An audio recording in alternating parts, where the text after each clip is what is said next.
Once again, good morning students. So hope you all are doing well और आपका नया साल बहुत अच्छा जा रहा है. ठीक है. So let's continue with हम प्लास्टिड्स कर रहे थे. लास्ट हमने प्लास्टिड्स पे खत्म किया था लीकोप्लास्ट एंड आई टोल्ड यू कि जैसे स्टोर करता है proteins, fats and carbohydrates. Fats जिसको हम लिपिड्स भी कहते हैं. नेक्स्ट आ जाइए आप एंडोप्लाज्मिक रेटिकुलम पे.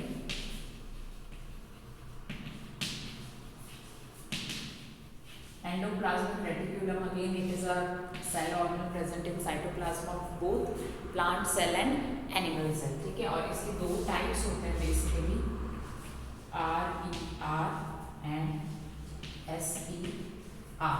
ठीक है. RER rough endoplasmic reticulum.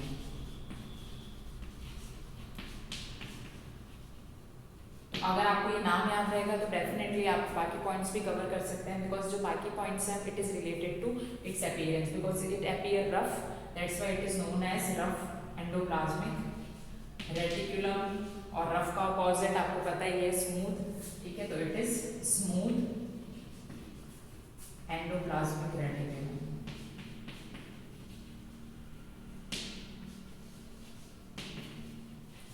because it appears smooth. Okay, now basic difference. पहला तो यही हो गया कि जैसे इसका जो अपीयरेंस होता है वो रफ होता है. ठीक है. और इसका जो अपीयरेंस होता है वो स्मूथ होता है. एक चीज़ और very important thing according to board examinations also, और ऐसे भी आपकी हैबिट में होना चाहिए कि कभी भी जब एग्जाम्स में डिस्टिंग्विश या डिफरेंस बिटवीन आता है तो you need to write in a tabulation form. आपको मतलब एक टेबल फॉर्म करनी है और हमेशा ध्यान रखना कि जो अगर इधर फर्स्ट पॉइंट है तो इधर भी उसके सामने फर्स्ट पॉइंट ही होना चाहिए. You to write like this also. ठीक है. सपोज आपका फर्स्ट पॉइंट यहाँ खत्म हो रहा है और इसका यहीं पे खत्म हो गया तो यहाँ पे आपको you need to leave a line. ठीक है. उसके बाद आप शुरू करना, बिकॉज अगर यहाँ सेकंड है तो यहाँ पे उसके सामने ही सेकंड आना चाहिए. ठीक है. उसको ऊपर नीचे मत कीजिएगा, so that you will score full marks, full out of full. Because exam में कितनी बार ऐसा होता है कि इतनी सारी शीट्स होती है तो you need to understand that too कि मैम के पास भी 100 शीट्स हैं, 200 शीट्स हैं, लाइक दैट. तुमको एक दिन में जैसे सपोज इतना कंप्लीट करके देनी है तो आप अपना जितना बेस्ट कर सको you need to do at your best. Okay. So first point, it is rough appearance and it has smooth appearance. अब इसका रफ अपीयरेंस क्या होता है, क्यों होता है, बिकॉज ये करता है, इसका फंक्शन होता है सिंथेसिस ऑफ प्रोटीन्स. ठीक है. क्यों? क्योंकि ये थर्ड में आप लिख सकते हैं कि इसका रफ अपीयरेंस इसलिए होता है क्योंकि इसके सरफेस पे प्रेजेंट होते हैं राइबोसोम्स. ठीक है. और जो राइबोसोम्स होते हैं उसका फंक्शन ही यही होता है टू सिंथेसाइज द प्रोटीन्स. उसी तरह अगर आप यहाँ पे देखो तो इसका होता है सिंथेसिस ऑफ लिपिड्स. ब्रैकेट में आप चाहो तो फैट्स लिख सकते हैं.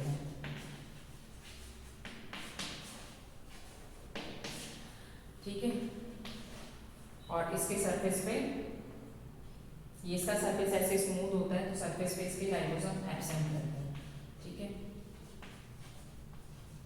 Absent on the surface, ribosome is present on the surface, that's why it appears smooth, sorry rough, and it appears smooth. So this is main RER and SER. Next from Golgi bodies. Golgi bodies का main जो functions होता है वो होता है storage and packaging. जैसे यहाँ पे क्या हुआ कि प्रोटीन और फैट सिंथेसाइज हो गया, अब उसका स्टोरेज कौन करेगा, गोल्गी बॉडीज. गोल्गी बॉडीज को सबसे फर्स्ट टाइम गोल्गी ने ही, गोल्गी कैमिलो ने डिस्कवर किया था, इसलिए इसको गोल्गी बॉडीज या गोल्गी एपैरेटस कहते हैं.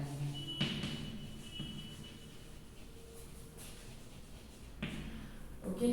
सो इसका आपका मेन फंक्शन हो जाता है स्टोरेज, पैकेजिंग एंड ट्रांसपोर्टेशन. जैसे आप अपने घर में सपोज किसी के घर में टिफिन सर्विस है और ऑब्वियसली कि पहले क्या करेंगे, आप खाना बनाएंगे उसके बाद ही जाके आप उसका स्टोरेज देखेंगे कि किस तरह से उसको स्टोर करना है, किस तरह से उसकी पैकिंग करनी है कि उसको इजीली ट्रांसपोर्टेशन किया जा सके. तो गोल्गी बॉडीज का ये फंक्शंस होते हैं. ठीक है. नेक्स्ट आ जाइए, ये भी दोनों प्लांट सेल एनिमल सेल में प्रेजेंट होता है. Mitochondria, this is known as power house of cell. जो मेन पॉइंट है वो आप उसको नीचे अगर ब्रैकेट में मेंशन करते हो तो उससे आपको इजीली याद रहता है. इसका लर्न करने का मैं आपको एक फॉर्मूला बता देती हूँ. 3S जो मेरी बायो की मैम ने, केवी में जो थी चित्रा मैम, उन्होंने मुझे बताया था, हमें बताया था, मतलब आज तक मुझे याद है. 3S. ठीक है. 3S तो आपको अलग से इसको रट्टा नहीं मारना पड़ेगा, ठीक है। सिंथेसाइज एनर्जी, पावर मतलब एनर्जी इटसेल्फ, है ना, तो एनर्जी से ही, तो 3s energy, synthesise energy, store energy, supply energy.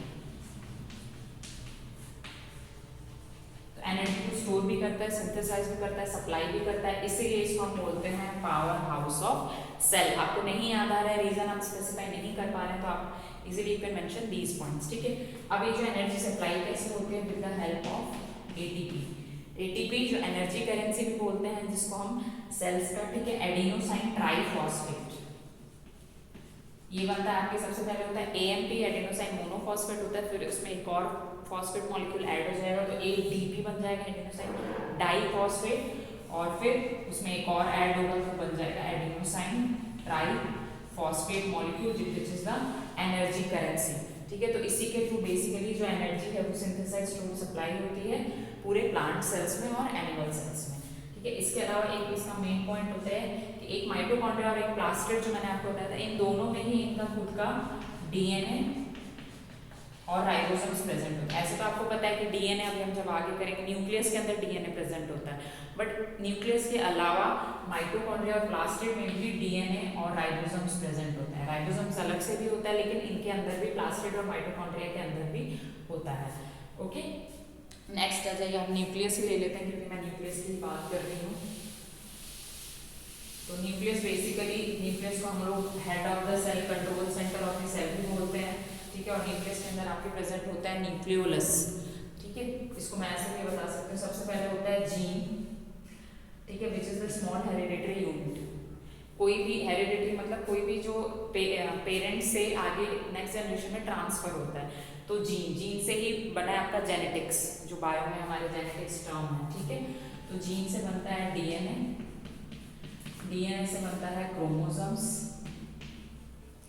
और क्रोमोसोम्स आपका प्रेजेंट होता है न्यूक्लियोलस में,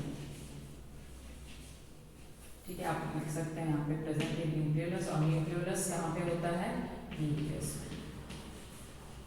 ठीक है। तो क्रोमोसोम्स बेसिकली, ठीक है, इस तरह से आपके होते हैं डायग्राम, और इसके भी अलग अलग टाइप्स होते हैं। अगर आप बायोलॉजी ऑप्ट करेंगे तो definitely you will read, otherwise these are the basic concept, जो मतलब हर किसी को पता होना चाहिए कि भाई जेनेटिक्स होती क्या है, या कैसे हमारे अंदर से हमारी नेक्स्ट, या जो हमारे अंदर जो कैरेक्टरिस्टिक्स आए हैं हमारे पेरेंट्स के, चाहे वो मैटरनल हो चाहे वो पैटर्नल हो, वो कैसे आए हैं, ओके। इसके अलावा आपका एक टर्म है यहाँ पे मियोसिस और माइटोसिस, डिटेल में तो बेटा आपके है नहीं अभी, बट मैं आपको इसका बता देती हूँ। मियोसिस और माइटोसिस जो होता है, कोई भी सेल जो ग्रोथ करती है ना, तो वो ग्रोथ कैसे करती है, उसी टर्म्स को हम डिनोट करते हैं माइटोसिस और मियोसिस से, ठीक है। तो मियोसिस यूजुअली जब रिप्रोडक्टिव ग्रोथ हो रही होती है, उस टाइम मियोसिस होता है, और माइटोसिस होता है नॉर्मल। जैसे आपने देखा होगा, बोगनविलिया आपके घर में होगा, जो पिंक कलर के फ्लावर्स होते हैं, पिंक, येलो, रेड, ग्रीन। इसके अलावा जो आपके घर में मनी प्लांट होगा या दूसरी तरह के प्लांट्स, तो रोज जैसे है, उन प्लांट्स को हमें कट करना पड़ता है। अब कट करने के बाद क्या होता है कि वापस वो इजीली ग्रो करते हैं, अगर आप कट नहीं करेंगे तो डैमेज हो जाता है। व्हाट इज द रीजन, क्योंकि उसमें मेरिस्टेमेटिक टिश्यू प्रेजेंट होता है। मेरिस्टेमेटिक टिश्यू का मतलब फंक्शन यही है कि वो टिप पे प्रेजेंट होता है, उसको आप काटते उसके सेल्स अच्छे से ग्रो करते हैं। तो जो माइटोसिस होता है, इसको हम लोग इक्वेशनल डिवीजन भी कहते हैं, और ये मेरिस्टेमेटिक टिश्यू की ग्रोथ में हेल्प करता है। इक्वेशनल डिवीजन, इक्वेशनल मतलब इक्वल, जैसे एक सेल है तो उससे वापस जो बनेगा वो एक ही सेल बनेगा। मियोसिस होता है रिडक्शनल, रिडक्शनल आपको पता होगा, रिड्यूस, कम हो जाना, है ना। तो इसमें रिड्यूस हो जाता है, जैसे 2n था, डाइप्लॉइड सेल था, तो वो डाइप्लॉइड था, उससे वो हैप्लॉइड बन गया, तो ये हो जाता है रिडक्शनल हो जाता है, ठीक है। तो अभी 9th में तो आपको इतना याद रखना है कि ये रिडक्शनल डिवीजन है और ये इक्वेशनल डिवीजन है, ठीक है। बाकी ये रिप्रोडक्टिव ग्रोथ के टाइम में होता है, ये नॉर्मल जो ग्रोथ होती है किसी भी सेल्स की, कोई भी सेल्स डैमेज हो जाते हैं, उसमें माइटोसिस होता है, okay. So this is all about the quick revision. एक आपका लाइसोसोम्स भी है, जिसको हम लोग सिस्टाइटल बैग्स ऑफ सेल्स भी कहते हैं, फिर वैक्यूल्स भी है। लाइसोसोम्स को हम सिस्टाइटल बैग्स ऑफ सेल इसीलिए कहते हैं बिकॉज जो लाइसोसोम्स है वो क्या करता है, अपने ही सेल को अनगल्फ कर लेता है with the help of digestive enzymes. अगर कोई सेल में सपोज भाई आपने कुछ ऐसा पिज्जा बर्गर ऐसा खा लिया रेगुलर मैनर में, जो आपको नहीं खाना चाहिए रेगुलरली, कभी कभी आप खा सकते हैं, बिकॉज एक सर्वे हुआ था, उसमें ऐसा आया था कि जो पिज़्ज़ा है it contains carcinogenic substance, cancerous substance भी होते हैं उसमें, ठीक है।